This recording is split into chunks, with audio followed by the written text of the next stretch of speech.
What does it mean to feel your feelings, and why is it so important?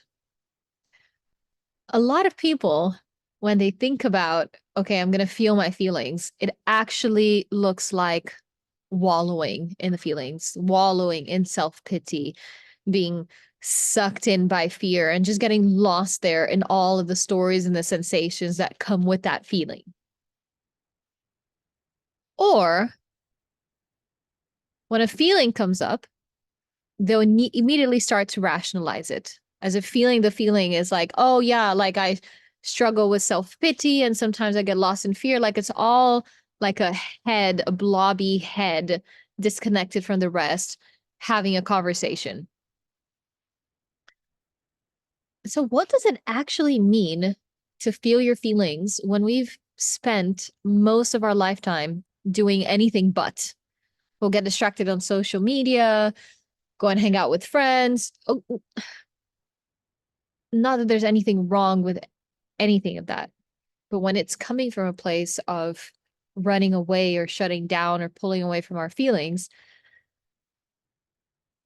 then it's actually quite a big problem because we're in a body that has feelings and has thoughts, and we're going to be living with our thoughts and our feelings every single day for as long as we're alive. We're stuck with them no matter what.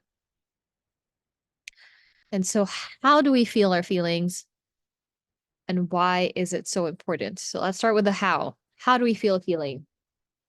So, unfortunately, there is no practical way like, oh, do 5 jumping jacks or write in your journal. Like there's nothing tangible in that way that I can say this is how you feel a feeling. But one way to begin to take that step is just see if you can feel your breath. So when you inhale and exhale, see if you can feel and be with the sensation of the inhale and the exhale. So let's say you're inhaling, so the air is going through your nostrils, into your nose, down here, maybe all the way down into your belly, but definitely into your chest. And then you're exhaling like that. Oxygen is making a pathway in and out of your body that creates sensations in your body. Can you feel those sensations? Or someone like just, pinches you in the hand, can you feel that? Or if you put your hand and you're just touching yourself, can you feel that? That's a way to start. You're just feeling with neutral sensations when you just start to feel and to meet it. And over time, when you practice that enough, you're able to expand that ability into feeling feelings, because feelings, a feeling like let's say you're feeling scared, it will usually have a sensation in your body. It might be, a tension in your chest or a butterfly in your stomach. It really depends on each person and how what their programming is like. And it might come with thoughts like, oh, I'm scared, or I shouldn't be doing this, or what happens if I do that? So you have the sensation, and most of the times you have a thought. So to feel the feeling is you then feel that sensation, just like you could feel the pinching or the caressing or the breath coming in and out. You'll feel that sensation and you'll watch that thought. So it takes a while to get the hang of it. It takes some practice to get the hang of it, because usually when we feel a feeling, it comes up and we're just lost in it or swamped in it or wallowing in it, like lost in this, lost and hooked and identified with the sensation in the body and the stories that are going on. So we're not actually feeling it from a place of like, here I am and here's the feeling, and coming in contact. We're just like become meshed and one with it. So I hope this brings some clarity. This is Sus, by the way. Oh, you can't see her.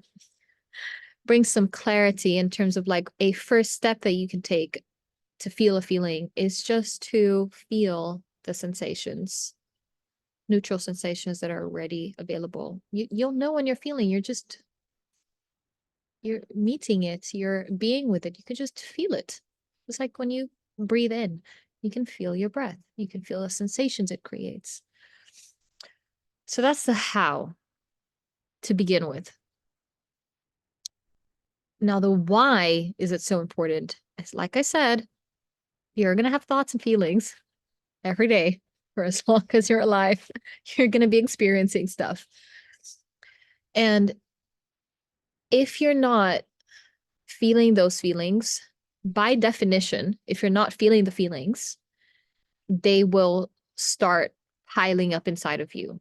The only way to get them to flow out of your system and carry on in their merry way is for you to feel them. So if you're not feeling them, they start to pile up. When they start to pile up, while it dysregulates your nervous system, you just start to feel more tense. Your mind starts to become way more activated, like more anxiety, overthinking, or getting stuck in same thinking thoughts or same thinking patterns. It's all because the feelings are stuck in there. So when you're able to feel the feeling all the way through, that feeling will flow and carry on its merry way, which then means that energy flows, which when that happens, then you're able to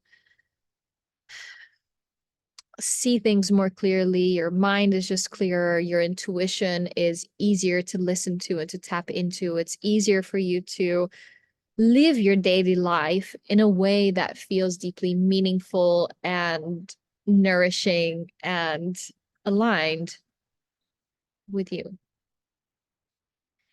And well, if you struggle with anything like anxiety or depression or traumas or anything of that sort, all of that goes down the drain because a lot of that is there because the feeling is stuck in your body. That's the importance of it.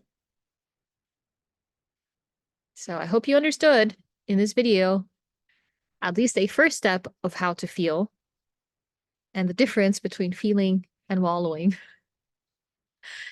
and why it is so important to feel. If you have any questions, please let me know below.